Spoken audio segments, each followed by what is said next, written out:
네, 일본 만 65세 이상 인구가 전체 인구의 20%를 넘는 이른바 초고령 사회로 진입을 했죠.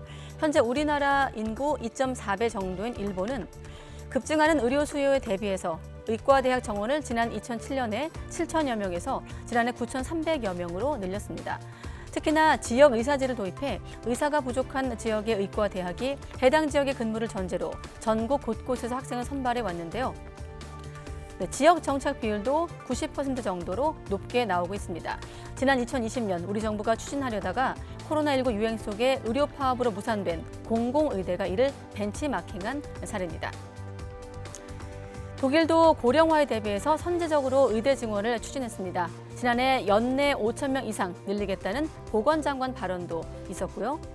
현재 독일은 인구가 8,300만 명 정도로 우리보다 3천만 명 정도 많지만 공립의과대학 정원은 9천 명으로 우리나라 의대 정원의 3배 정도입니다.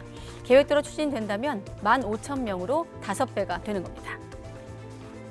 네, 다만 이렇게 정원 확대를 추진하는 일본과 독일에서는 의사단체 반발이 크지 않았습니다. 일본 후생노동성과 독일 연방보건국 모두 의대 정원 확대 과정에서 실제 반발은 없었다라고 언급했는데요. 지방 등 의사 인력난을 고려해 반대하지 않았던 것으로 전해졌습니다.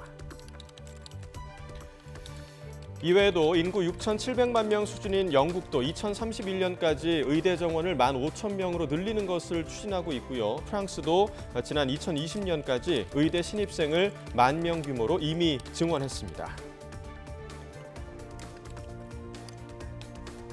최근에는 영국, 독일, 호주, 프랑스 등등 나라에서 지금 계속 증원을 하고 있잖아요. 네. 근데 그런 나라들에서 지금 현재 그 증원 자체를 가지고 거부를 하는 현상은 아예 없고, 오히려 의사들의 그 부족 문제로 의료 현장이 어렵다고 해서 증원을 요청하는 사례가 오히려 독일이나 이런 나라에서 나타나고 있어요. 네. 정반대 상황이라는 걸 말씀드리는 거죠. 이에 대해 우리 의료계는 겉으로 보이는 수치만 놓고 다른 나라와 단순 비교해서는 안 된다는 입장입니다.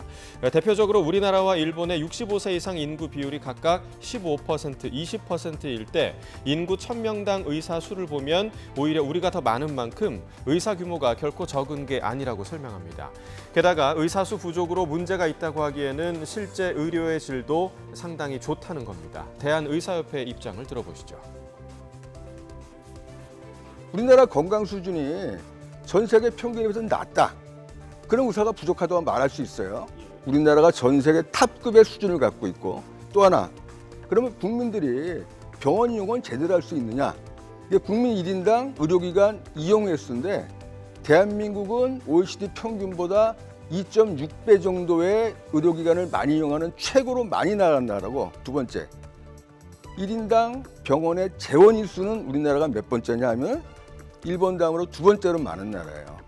의사가 부족한 나라에서 건강 수준이 최고고 의료기관 이용을 최대로 많이 한다는 것이 과연 이게 맞는 얘기냐?